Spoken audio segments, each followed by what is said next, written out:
Ketua Persatuan Gerakan Pembebasan Papua Barat, Benny Wenda, muncul membela Lukas NMB yang baru saja ditangkap KPK beberapa hari lalu.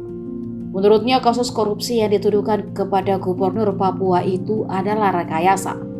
Ia bahkan meminta negara membebaskan Lukas NMB, sebagaimana cuitannya di akun Twitter @bennywenda Rabu 11 Januari.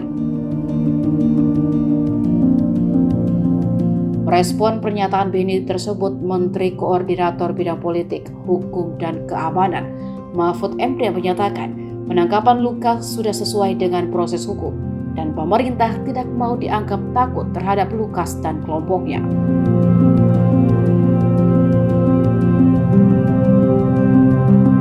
Mahfud bahkan tak peduli dengan perkataan Benny Wenda dan menegaskan jika negara tidak takut pada Lukas NMB dan gengnya.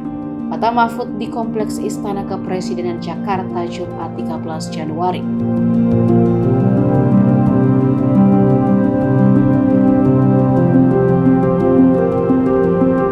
Mahfud menyatakan aparat hukum tidak akan mendalami hubungan NMB dengan pemimpin kelompok separatis tersebut. Mahfud pun mengaitkan kemunculan Benny Wenda yang membela NMB dengan urusan politik. Seperti diketahui, NMB ditangkap oleh Komisi Pemberantasan Korupsi pada Selasa 10 Januari lalu dan kini telah ditahan di Jakarta.